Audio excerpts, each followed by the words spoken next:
So if I could start with inviting Beverly Blaylock, could you offer our opening prayer for us tonight? Sure will. Okay, thanks. Our Father in heaven, we're grateful that we have an opportunity to meet tonight and to discuss the upcoming plans that we have for emergency preparedness meetings and events and all of the energy that is being focused on in so many different areas to help keep our members safe and healthy in these times. We're grateful for those that have joined our meeting and pray that thy spirit will be with us and that we will be able to accomplish those things that need to be done and to be able to share ideas and become enthused and thrilled to be able to be involved with this calling. We love the gospel, Lord, and we pray that we will do those things that will help move along the things that are so important for us to accomplish. And we say these things in the name of Jesus Christ. Amen. Amen. Amen. Thank you, Sister Blaylock. I'm looking to see if Brother Egbert is on yet, and I don't see him here. But Mickey, you made it. Yay. And I'd like to welcome Brother Remington. Good to see you tonight, Brother Remington. All the way up in, tell me where you're at again. I'm Ontario, You're Ontario, but right? I work with the Newport Beach Coordinating Council as one of my coordinating councils. So glad to be here, Terry. You know, and we're really happy to have you because we quite often will have, and you know, here we have Brother Perkins with us, and he's in your council, and with the San Marcos ward and or stake. And from Carlsbad, we usually have a representative, but I don't see anyone on there tonight. So we quite often, and Escondido sometimes comes on and joins us as well. So it'd be great if you joined us. Here, yeah. As Escondido's here? Oh, Yeah. Yes, very I'm here. Yes, yes. I'm here. Oh, there you are. Howard, I see you. Yes. All right. And Sister Jimenez, we're very happy to have you here, even if you're just going to be listening. Just be aware she's on the call as well as our area stake and welfare manager. And Stephen's not here. I was going to have him kind of go through the roll call and welcome everyone. So I want to make sure I know who's attending. So we got Jerry, you're here, Hanson, and Howard from Escondido, and Mickey and the Griffins from Penasquitos. And Wayne Bostic, yay, hello. Stephen called to try to get the address, and I told him you just sent it out, so he's looking for it. Okay, yeah, Yeah, I'm San Diego East State. okay. I think that's everyone on for night. And then we have Beverly Blaylock, who's helping us with our website on with us tonight, as well as Mike Guyman and Mickey Cross and myself from our committee. And so tonight I was going to share with you things that we have learned from a couple of presentations that Stephen and I have attended the last month.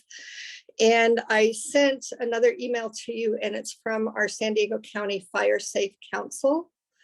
And it's got all sorts of good information in there that I thought was important you should read and glean what you need that you can use to pass on, whether in your newsletters or information you want to get out to your members. There's events that are happening in some of your different areas. So just be aware of it as we're running into high fire season. Getting closer and closer to that, and things are warming up. There's going to be all sorts of things with weather and power outage and heat exhaustion and you name it, right? And so I just want you to have as much information there as possible. We talked a little bit about last session, last month, about the 211 system that we use here in San Diego County. I'm not sure what system in Orange County. is being used, or Riverside or San Bernardino. I don't know if it's the same system or not. So that information may or may not pertain to residents in that area. But the 211 system here is linked to all of our county first responders, and it gets that up-to-date information. So in an emergency, to unplug the 911 line, you can always call 211 to get the most up-to-date and accurate information on the emergency event if it's posted. If it's large enough to be posted, let me clarify that, in your area, because they get it directly from all those resources, and then they have volunteer operators standing by, especially in bigger emergencies, that come in and man the phones and disseminate the specific messages the other first responder agencies are putting out there.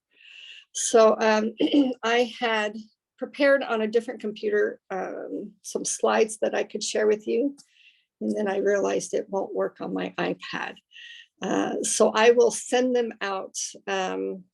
They were included on the email that had the agenda for tonight on there, or at least one of them was about staying informed, signing up for Alert San Diego, the San Diego Emergency app, and 211.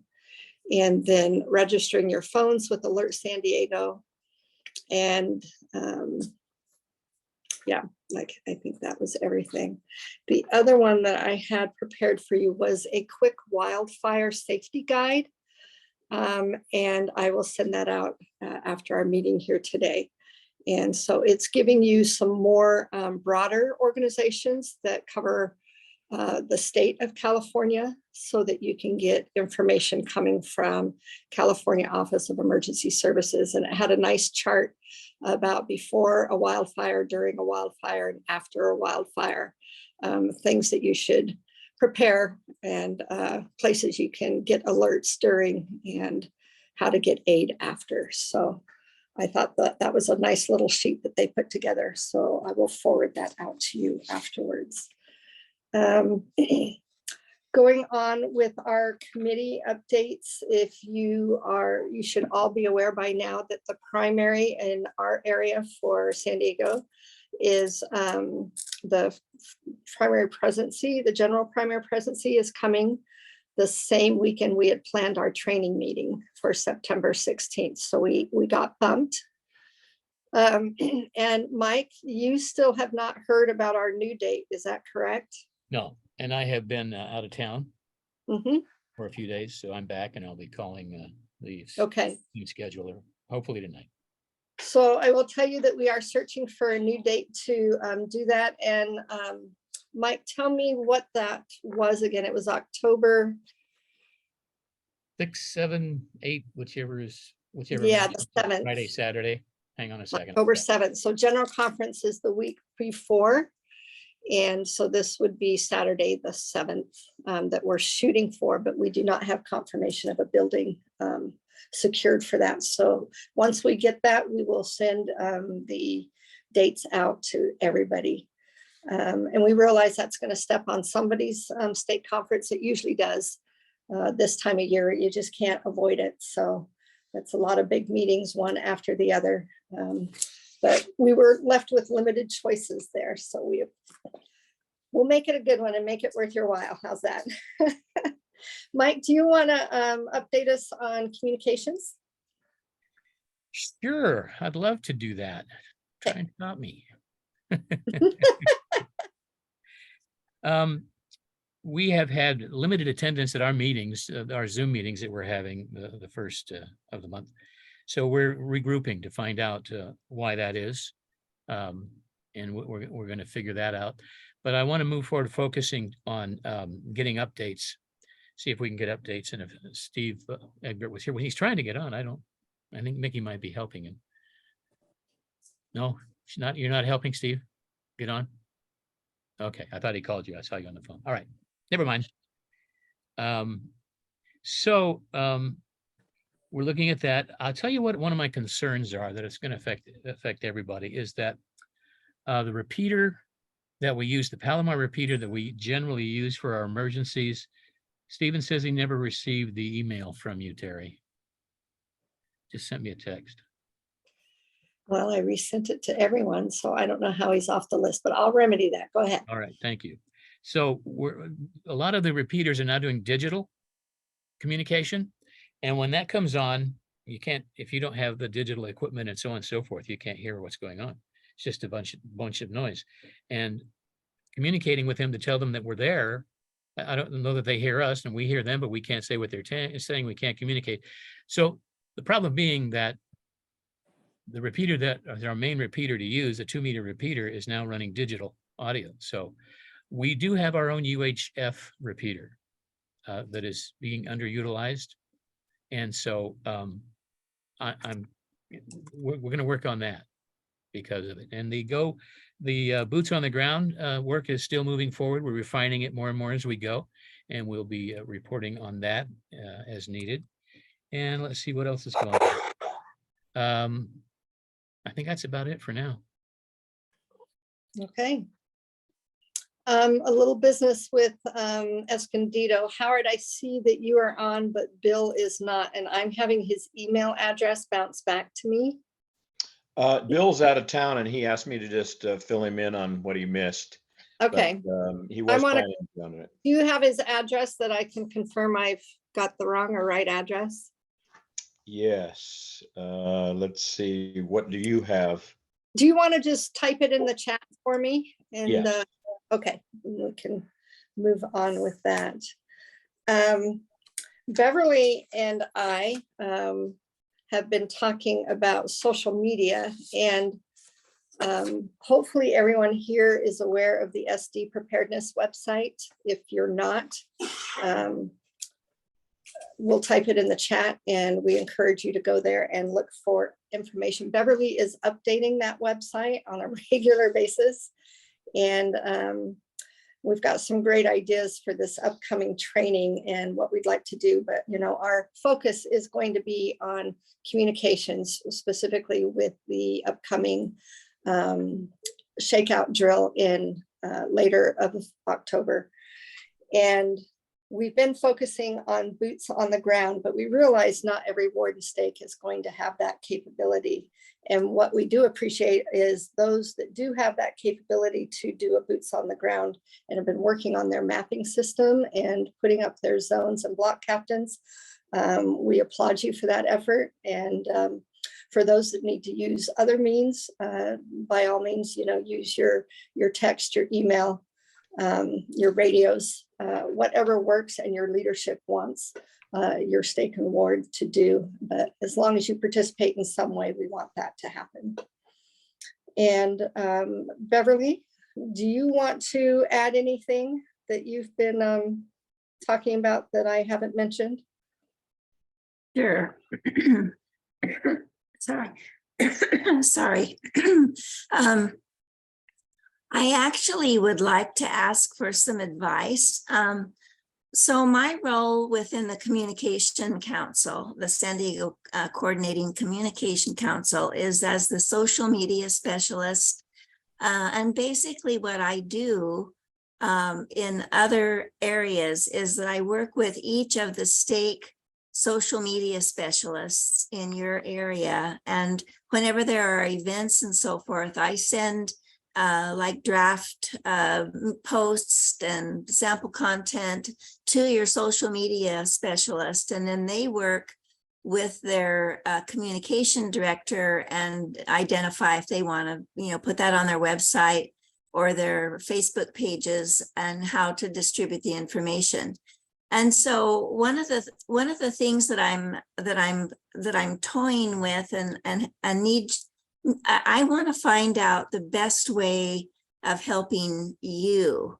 And I thought one thing I can do is, as I do posts on the on either the Facebook page or the website, I could send you an email letting you know what's out there and that something new has landed, or in some cases, there are some of the things that I'm putting together that I would actually like for them to appear on your stake Facebook pages and your stake social media platform, which would mean I would go through, your communication director, and your social media specialist.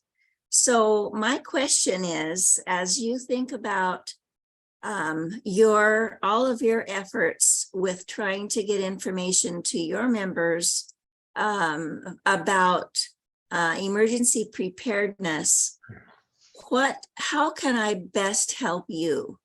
Do you have any specific things that come to mind? And even if you think about something after the meeting, because I know that when I was a social media specialist for El Cajon Steak, Jerry Hansen would always send me emergency preparedness posts that he would like to have put on the steak page, and then I would work with him and do that. I don't know if all of you know who your steak social media specialist is, and if you go through that person to get information out.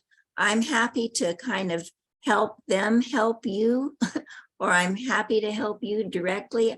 I'm just not sure the best way that I can facilitate. So does anyone have any thoughts just off the top of your head that you could share now, or just keep in mind that I'm needing to figure out how to help you? I have a question, if you don't mind, Beverly. This is Marquise Perkins from the San Marcos Steak. As I have newly called to this position as a steak high council, and we are currently looking for someone to actually be the steaks disaster preparedness specialist. Some one-on-one things would be nice if you have time, that where I can at least get caught up to speed, which will help me out, so I can really understand how this position is supposed to be executed. At least that's for me. So when you're saying that some one-on-ones would be nice for someone like me who just coming on, who have no previous interaction or experience with this position. Yes, that's a role that I've done quite a few times, where a new communication director gets involved and they don't have someone, and they're thinking, what kind of person do we get for all of this? I'd be happy to set up an appointment with you to talk about options and just share how other people have been successful. I'll reach out to you. Anyone else? That'd be great. Hey, Beverly, I have a question for you. Is there information on the website that will help him? Not so much with what he's trying to do. He's trying to get started up with social media at his stake level. So there are lots of tools that are available, but not on sdpreparedness.com. Oh, okay, I misunderstood him. Thank you. This is the Griffins from Penasquita Steak. Do you happen to have our Leah Jack? Yes. Okay. Yes, she's absolutely adoring. I really appreciate her. She's always, anytime I send anything out to her to post, she does it right away, and she's just really helpful and great. So have you reached out to her to engage her with helping you use social media for what you're trying to do for boots on the ground, or whatever your emergency preparedness efforts are? We talked to her 2 Sundays ago after our meeting, and we're working with her.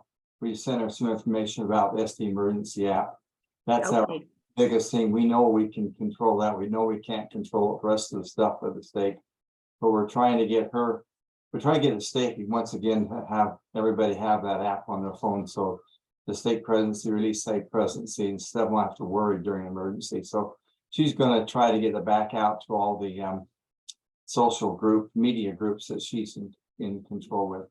Perfect. All right. And I'll reach out to her on that topic too, because that's something that I think would be of interest to all of the social media specialists. So would any of you like to have, like, if I do a new section on the, I'm at a point on SD preparedness where I need to have a team of guinea pigs who say, yes, this is something that looks good, or could you add this? you know, as I develop different things, it's nice to say, to have a group of people that I can say, I've got this new thing out on SD preparedness. Will you look at it and just see if it's helpful, or if you have suggestions? Would any of you mind? I could send you an email that has the link and you could just ignore it if you're busy, or if you have time, you could look at it and give me input. I would really appreciate that. Hey, Bev, why don't you think about doing what Mike does each month and have a meeting for these, the specialists that come on board and discuss as brainstorming in their area. So at first might be tough to get people together, but I think that might be something for each of these ladies and gentlemen that are in charge to have a chance to talk to other people. Mm-hmm. Yeah, we actually do that, but not every month. We have a North America West area does a social media training each month, and so we kind of join up with them. And that's, you know, that's, I think, what I wanted to share, Terry, in addition to what you have done, is just, I'm at a point now where things are going to begin appearing, and I want to let you know when things are out there. And so if you don't mind, I'll just send little texts or emails occasionally and ask for you to check something out, if that's okay. Okay. Yeah, that's fine. And with that, you know, I don't know how many of you got the agenda for tonight, even though I sent it last week, but I resent it again tonight. And I know there's a lot of information on there, but it's designed that way for a purpose, because, you know, there's something in here that's going to apply to you in your area. But down under the social media specialist part, there's Bev's name. It normally has her contact information there too. Is that on there? Yeah, it's on the next page for me. But it also lists our website, and it lists the 2 Facebook pages. One's a group off the Facebook page, but the main Facebook page, the San Diego Coordinating Council Emergency Response. I'd really like to be that a place where you're following that Facebook page, and that's going to be where I'm posting a lot of the types of things you might use in your newsletters if you're doing something, or award email, or whatever you're doing to pass emergency preparedness information along. So there'd be all sorts of tips and PDFs to share, and resource links to look at. And it'd really be nice if that became, in between these meetings, a place where, as you guys find stuff like that you think is interesting, that you post on there as well, to keep sharing with everyone. They have a great group that's going in many different areas, but one that I'm following is in a Utah area, and it's pretty active. It's been going a long time, and they post a lot of good information that people from other states are looking at as they tap into it and are looking for resources. So when you find something that you think is really great to share, it might even go further than our little council area here and be a resource for someone somewhere else later. So we'd really like to encourage a more active involvement in that, especially as a lot of you are putting out that information to your wards and stakes that we can share, because it's hard to have our eyes and ears out everywhere, but if everybody's got one little piece they figure out and want to share it, then that helps the rest of us. So let's see, with that being said, let's see where we're at now. I also posted, you know, I continue to post the quarterly exercises that we put out there just as a guideline for wards and stakes that wanted to go that extra mile. So if you're new to this and you're thinking, what is this? This is overwhelming. Just know that that's out there for you to do as you can, and not that you have to. But it's great information out there. And I know Mike has been working on the mapping, and Stephen Egbert, you've been having a lot of success on the mapping too. You say it's getting better, right? Well, no, I didn't say that. I just say I know how the mapping works. Oh, you know how the mapping works. Well, you won't know how it works if you don't try, right? And so I don't know if anyone else has tried to mess with the tools and the mapping program that they have in there. And if that's helping, does anyone have any comments about that? I do, if I can jump in here for a second. Please. They are updating, they're putting more features in it, more features for leaders. A lot of the stuff that you had to go to the website to do, you can now do on tools. So it's really a great thing to have around. The main thing is that once you download it, it's on your phone and it stays there, even if the internet works or does not work rather. It's on your phone and you can link it to Google Maps, because Google Maps does not rely on the internet either, because it's GPS driven. And there's one thing you have to do, and that's to make save a map of the area you're working in.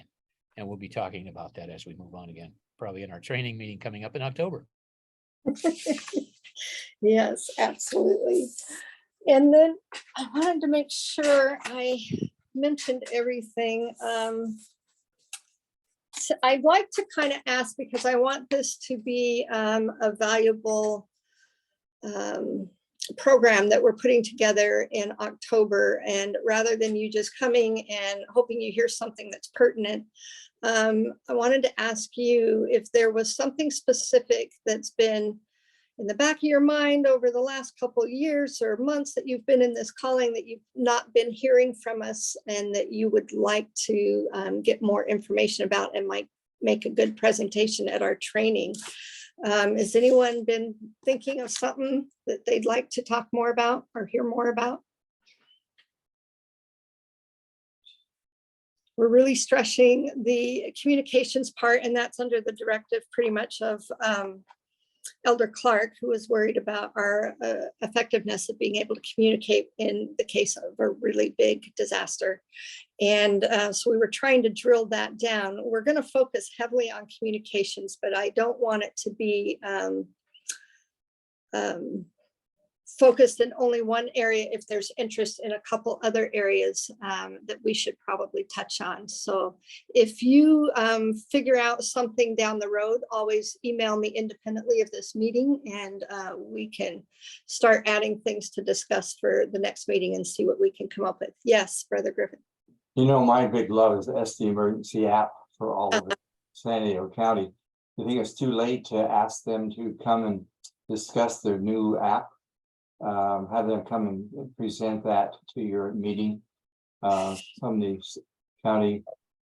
It's not that it's too late, but sometimes it's a staffing issue for them, and especially on a Saturday, right? So it's always something that we can put out there and see if anyone is available. Most likely they give us slides and have us present the information ourselves, which is doable. And with your knowledge, maybe I'll tap you to give that presentation. That's So what you get. yes. So certainly we can look at that, because there are a lot of people that are going to be new to this calling and coming to that training for the first time. And so being able to touch on some of these things that are relevant for everybody at all times, that would be a good thing. So any other thoughts? I'll do it, except you can't play with the slides this year. Okay. I won't play with the slides this year. Brother Cottam, how are things going in the Escondido area? So at least one of the wards in the stake, we have 6 wards, has completed their mapping, and they're selecting the captains for each of the districts. So that went very well, and I attribute that to the new specialist for the Bear Valley ward.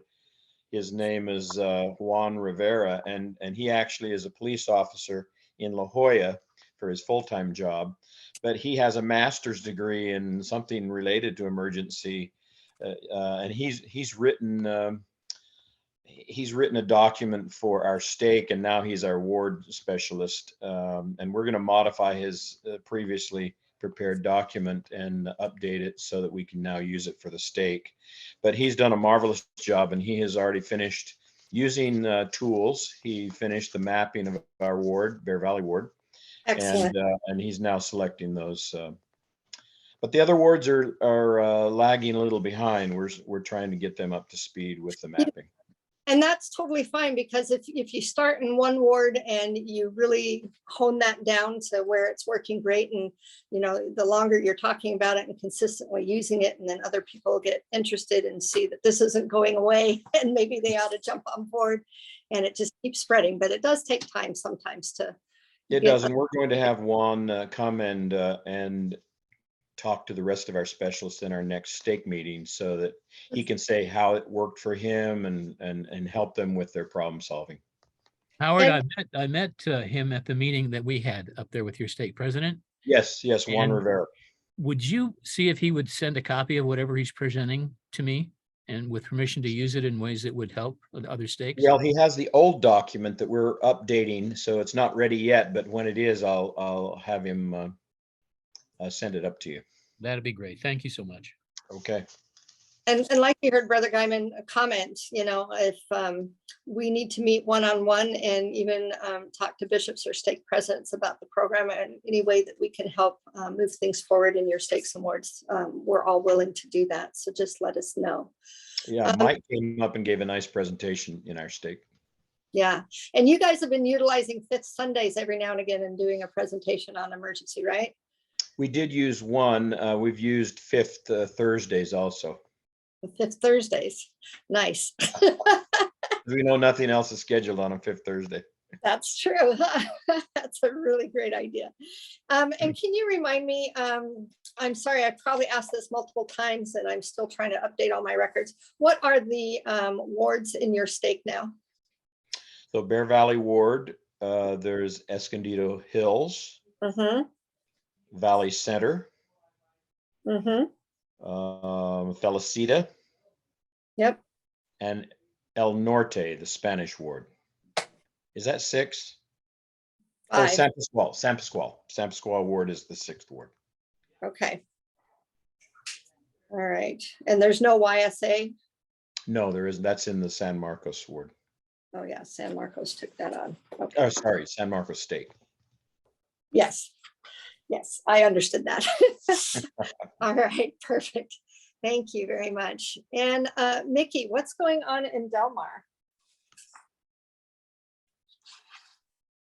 I'm still working on trying to get them to confirm their boots on the ground. Working with the ERS and, bugging them as much as I can. Every once in a while, I try and send something out to the bishops to remind them.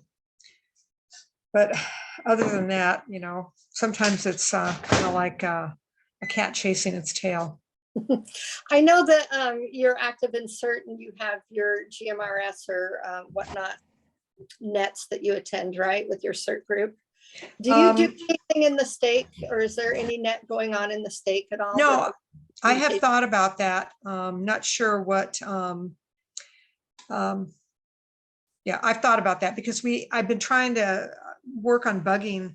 We have a lot of hams in our stake, and we're not getting many participants in the nets. I mean, there's now 2 of us, mostly Jeff Summerhays and myself, and he's the ECS in the stake, and then there's me. But I don't know why. I mean, we need to get Clark back on there too. Clark and Kennedy. Kennedy's got a problem because he has an issue with getting out, but so does Clark at home. He's in a hole. And I don't think Kennedy, I'm not sure if they have CCNRs. I told him just put up a temporary one and then take it down.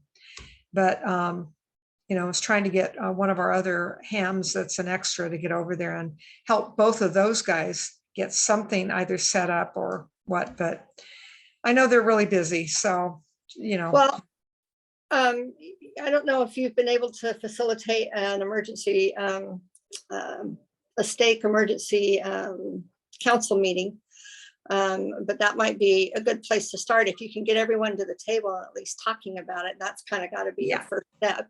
Yeah, and I texted John Morrison about that, our high council guy, but he never got back to me. So I need to get back to him, get in his space. Well, I would propose that you set a date and say, what do you think about this? And let's move forward with it. And then if you need to find another date from there, but at least it's getting something on the table instead of waiting for someone to just Yeah. say yes or no. Yeah, and I was trying to get someone to set up a Zoom meeting. Maybe I can see if I can get a hold of Dion Travers. Dion might be able to help with that. Terry, one of the Is there a things that comment? happened, one of the things, I'm sorry, go ahead, finish your conversation. No, we're good. Oh, okay. One of the things that's happened in our ward, it was difficult getting all the players into that committee as it's, that council meeting as it's outlined. So we just formed a different one. It's an emergency response committee. There were members who didn't have any jobs. And so we called them up and we said, will you do this? And they said, yeah. And we run it by the Elders Quorum president, the Relief Society president. And yeah, those are the two. They attend the meetings, not all the time, but often enough. And so the work is moving forward. So that's another strategy to introduce, because we've been talking about this council for a long time and it's just unobtainium. I mean, Yeah. it's just another thing that all of these lead players have to do. They're adding on and they just don't have the bandwidth for it, I guess. But there is a little runaround that you can do.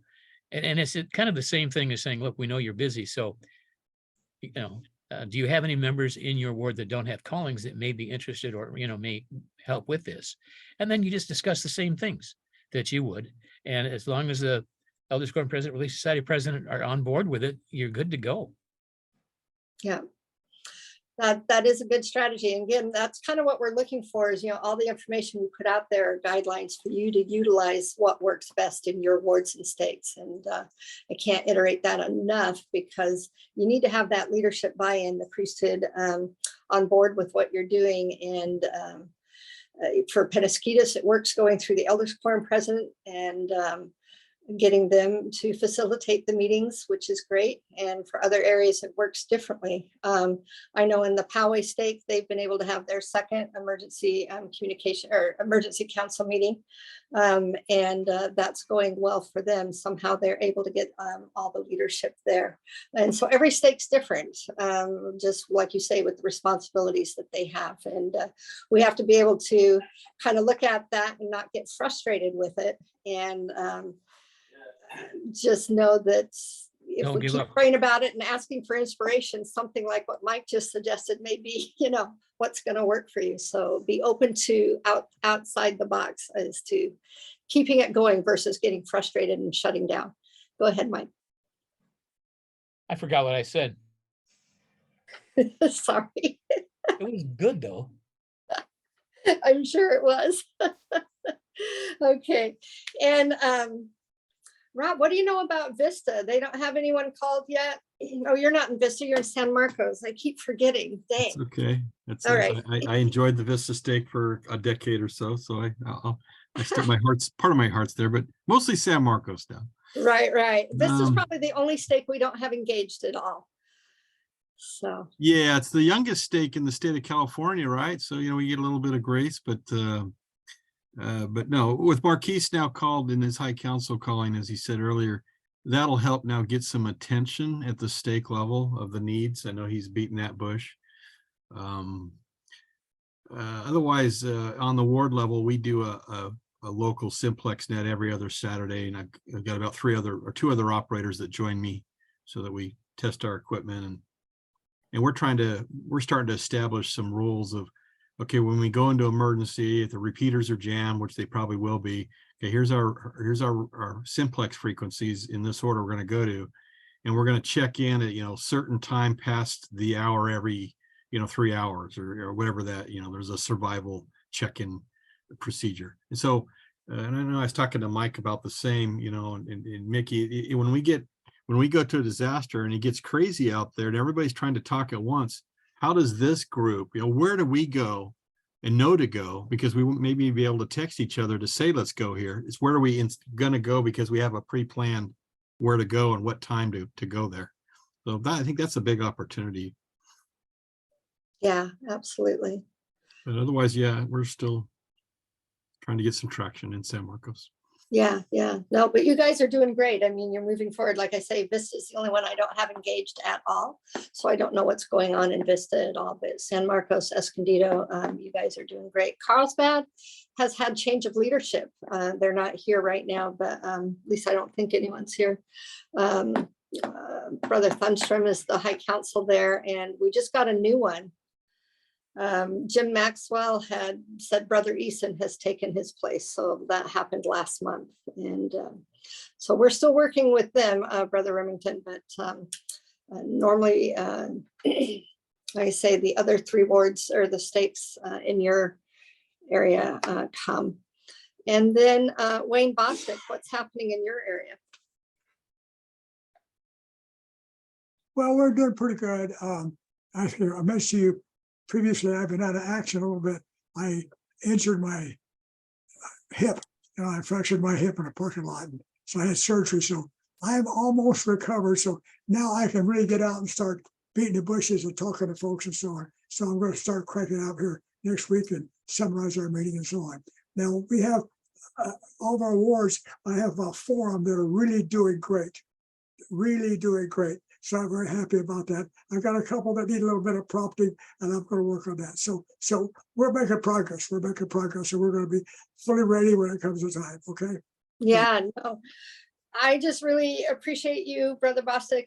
You've worked really hard to get representatives in each of your wards as an emergency response specialist called, and you do great work. But as we know, every change is the one thing that's constant, right? So it's always a work in progress when we've got new people in the callings or exit the callings and have no replacements. So I'm very, very proud of them. 3 of our wards are really doing wonderfully there. They're on top of everything.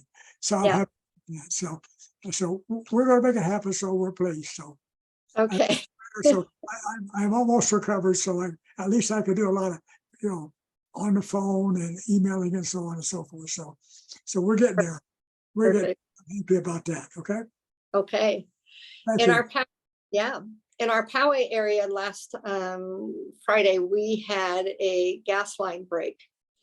The SDG&E crews had hit the gas pipe, and they had to shut down, I don't know, 15 block radius or so.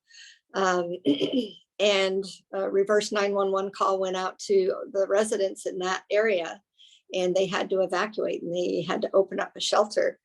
The closest one that they worked with was a Baptist church down the road about half a mile on the main road. This was a long continuous road, and so it affected all the houses off of that, about 3 or 4 streets back on either direction.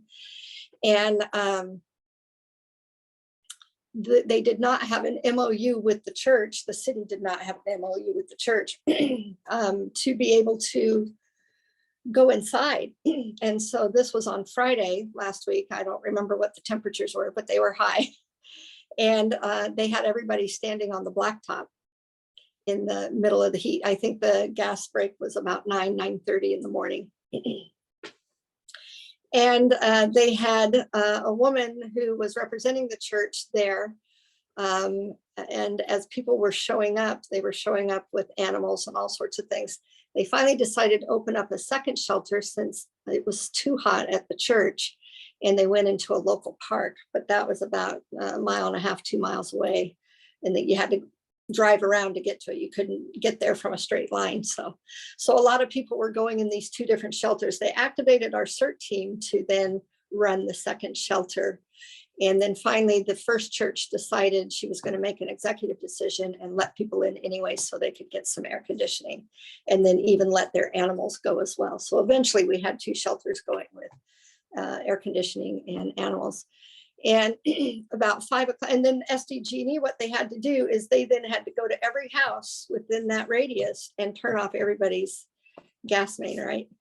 And so that took a lot of time. And then they have to fix the problem.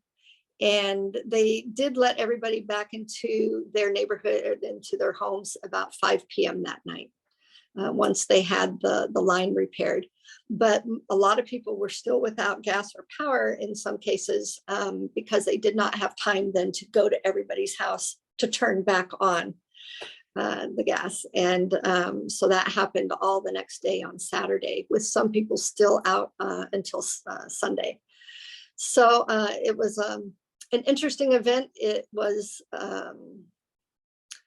what I would call it, an inconvenience, but it was fixable, and most people were restored, by Sunday. So the worst case scenario, a handful of people had a 72-hour wait, but they were at least in their homes. And once SDG&E went to every home and turned on their gas, then they had to go into each home and light their pilots for them as well. So it was just a long process. There's just no getting around it, right? And in the extremes heat that we've been having. So there was a lot of water and a lot of people looking for air conditioning. Of course, a lot of people chose to go to friends' homes and different things like that. But I was texting my emergency manager, and I asked her how it was going. And I was at work, so I wasn't there. And it missed my own neighborhood by 5 or 6 blocks, so it didn't affect me. But she said, well, I learned I have to practice what I preach. And I said, oh, what do you mean? And then the next text that I got from her was a picture of her standing on the blacktop in her not so sturdy shoes.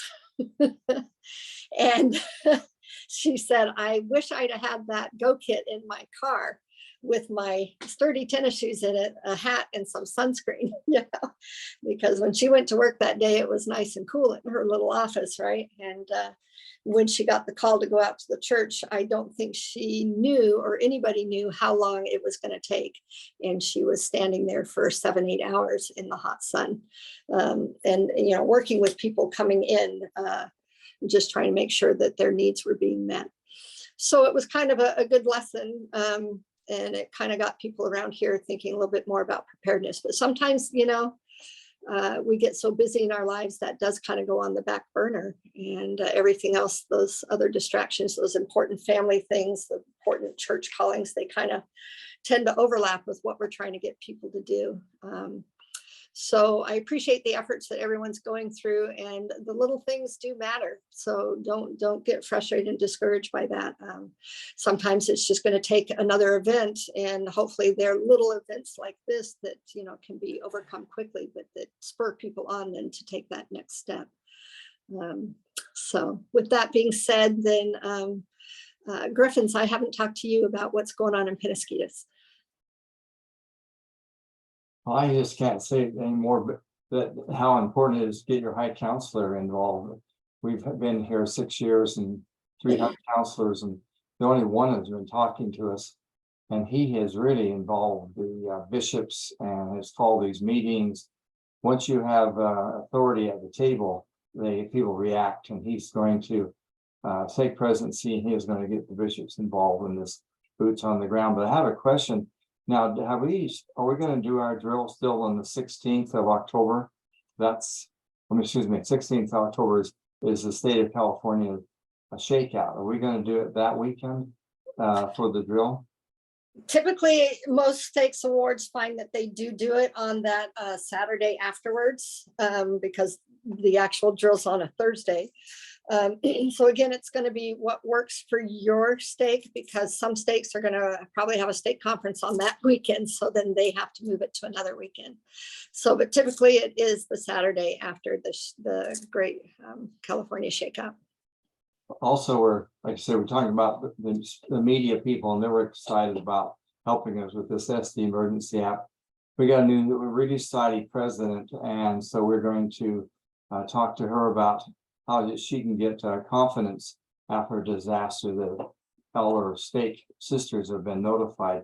We want to again encourage her to talk with the sisters, the Relief Society presidents, to be able to get this SD emergency app. I hate to say it, that's the only thing we really have confidence that it's going to get the word out during a disaster, because we've all been in these not drills, but the evacuations, and people just disappear. And the app can help the state leaderships feel confidence. And so we're working on that area, probably the strongest area. Yeah, and that's great. I mean, finding that one thing that you can focus on and keep spreading the message that is most effective for your stake and wards.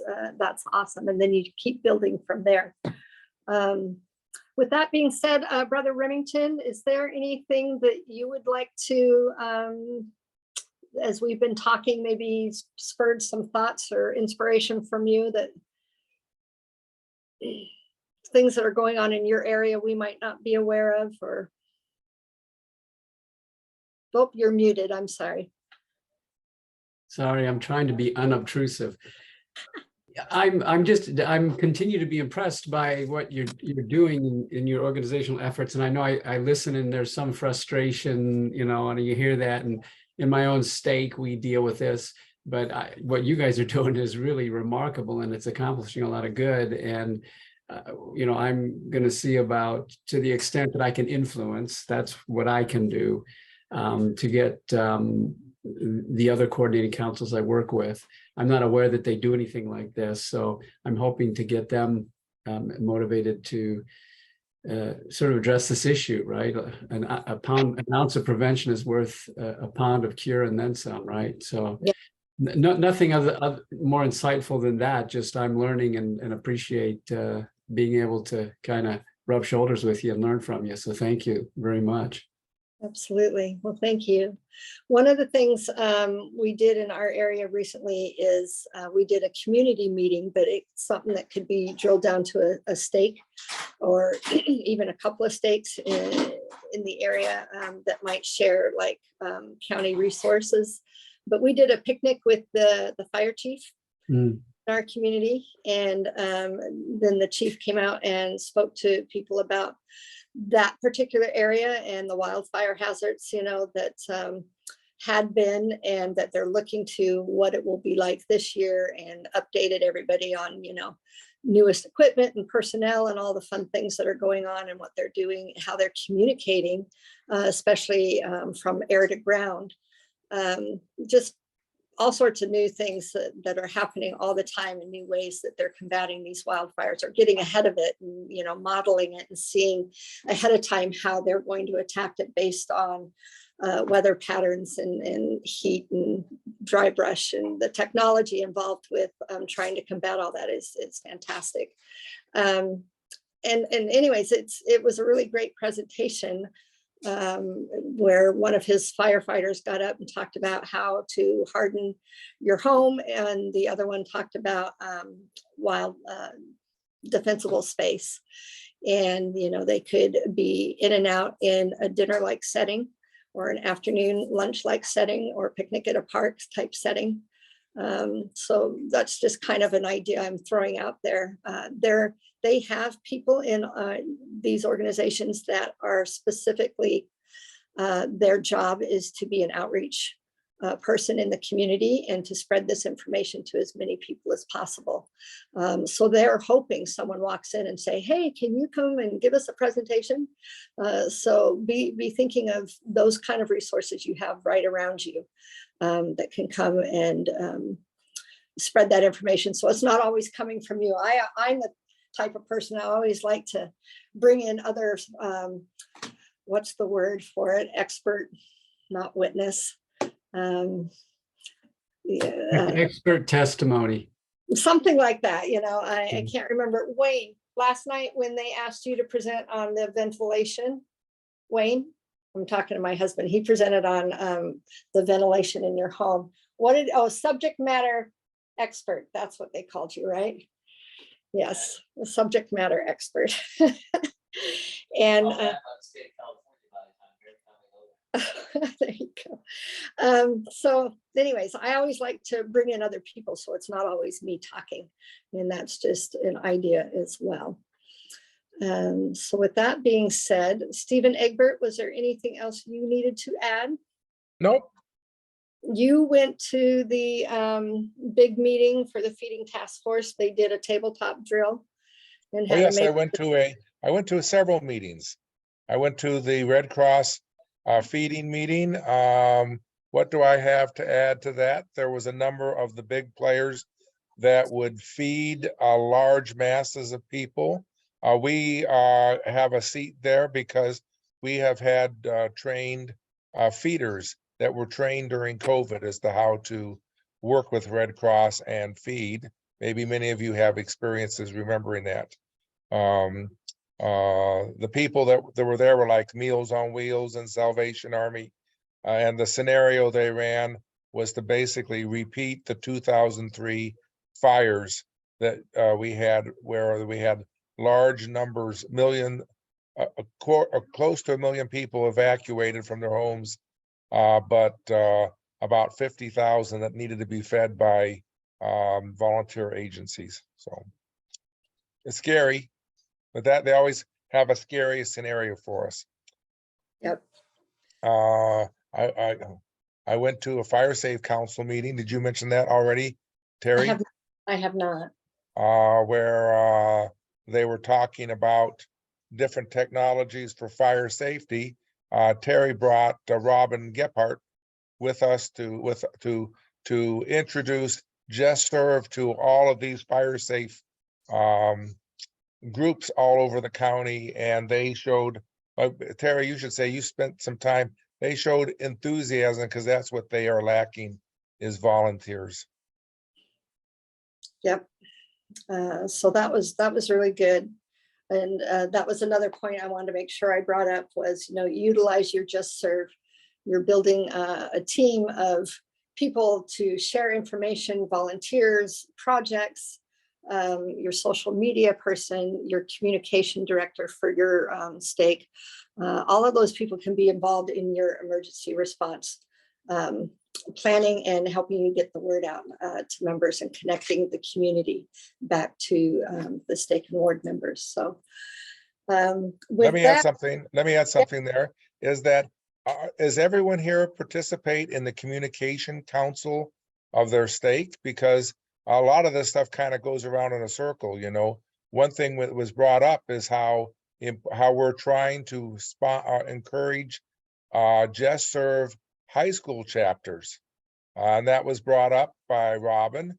All the communication councils that you're on are trying to encourage the high school kids to start councils.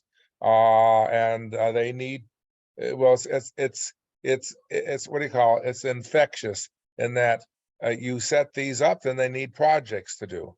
And then you have projects, you need to find volunteers. And we're hoping that the high school Just Serve clubs will provide volunteers, but then we need to be aware of what service these groups can provide.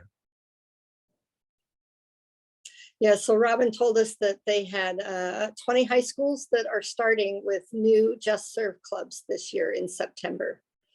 And these kids are excited to serve the community, and we'll be looking for projects. And in the Fire Safe Council General Meeting for San Diego County, 2 months ago, they mentioned how they have projects, but not enough volunteers. And so that's where I thought, well, let me bring Robin in and see if we can help bridge that gap. The County of San Diego uses another volunteer matching program called Hands On San Diego, but that costs $75 to set up a profile if you were an organization looking to find volunteers. And so Just Serve, being on a global level even, does not charge that fee. And so that we were hoping would be enticing for them to want to utilize Just Serve as well. So it like Stephen said, it kind of all goes in a circle. We wind up interacting with a lot of the same people, and in the mix of all that are missionary opportunities as well. So we feel that this program is guided by the Lord. Obviously, we're always being directed to prepare for whatever. And so this is stretching us a little further to go into the community, because we want to look for those opportunities to build bridges, building trust with our church and the community, but giving opportunities for the Lord to work in individual lives as well. So just something to be aware of. But with that, any other comments that anyone would like to share before we close? Okay, so your homework is, and I know I'm kind of preaching this probably to the same people, but find that Facebook page, make sure you follow it, and then start looking for where you can contribute to it and help us post and share information. You could ask questions. I'm looking for this, and those types of things where it becomes a mutual sharing and interaction across the counties, even in Orange County area or Imperial County as well, since we border with those and share those resources and information. So I could use your help, and Beverly could use your help, so that we can just continue to build this program out. And other than that, Mike Guyman, any last words from you? Well, I think I told you, Terry, that I got a new communications license. I got my GMRS license, and it was really easy, and I didn't have to study any test, and it only cost me $35. And the greatest things is I was able to do something I've been trying for many years to do. Now all of my 6 sons are licensed, because the license is good for your family, and my wife even, whatever good that will do, but she won't even pick up the phone, but especially if it's me. Anyway, this is going to be something that we're going to be introducing as well. Is telling, because we talk about communication and using radio as part of it, and people, I'm not going to be, I'm not going to get that license. There are other ways, and we're going to be talking about them, and I think some people may be interested in it. Yeah, and I know you've been connecting with Mike DeGraw in the Poway Stake, and he's connected with the city and the community and the emergency preparedness manager there, and they are buying into that program and putting up a GMRS repeater, and we'll be utilizing that with our neighborhood coordinators. So we're excited to get going with GMRS. They're putting it in the fire station. That's pretty cool. Yeah. So all sorts of things you can do if you network and look for those opportunities and pray for those opportunities, right? Kind of like missionary work. Pray for the opportunities and it'll come, hopefully. So thank you everyone for spending your time here with us tonight. And we appreciate Sister Jimenez listening in. And I didn't give you any chance to comment because I assumed you probably couldn't comment. But before we close, if there's anything anyone would like to say, one last time, I'm going to pause to see if any thoughts came. Sister Jimenez, I'll speak for her. She's not feeling well tonight, so I was actually surprised she's even in the meeting. But she just is very appreciative and impressed with what you do as well. So I know that because we talk all the time. So on behalf of her, thank you to all of you for the good that you're doing, preparing. Yeah. Absolutely. And feel free, if somebody is not on here that you think should be on here, your stake high council or your ward emergency response specialist, if you find that this would be valuable for them, we want you to feel free to share the opportunity to join us in some of these meetings and get. So Terry, can I, since you just opened the door there, cracked the door open, if I have specialists or coordinating council specialists and other coordinating councils that would like to kind of see what you're doing, is that okay to invite them? Absolutely. Okay. Elder Clark for a while had his area expanded into the Tacoma, Washington area, and we started working with someone there, and we're kind of looking into what we do here to see if they could start a similar program there. And we're always open to, if other people find this of value, we definitely are looking to share. Great, thank you so much. Sure, absolutely. So, well, all right, let me ask then if Rob Walk, would you mind giving our closing prayer tonight? Sure, thank you. Thank you. Our Father, which art in heaven, we're grateful for the spirit that we felt of Sister Sorensen and others who led this discussion tonight. And we pray earnestly for those in our stakes, that their hearts might be touched as we assemble here to know thy will and seek others to join us to help us move this work forward. in this area. We pray for our leaders that they will be receptive to our invites to extend callings and to identify those who could help us with this work. We pray thy blessings to be upon this group, but particularly Sister Sorensen as she continues to lead, and want her to know how grateful we are for her. We're grateful, Father, for the gospel in our lives and for the hope and happiness it brings. When we say these things in the name of thy Son, Jesus Christ, amen.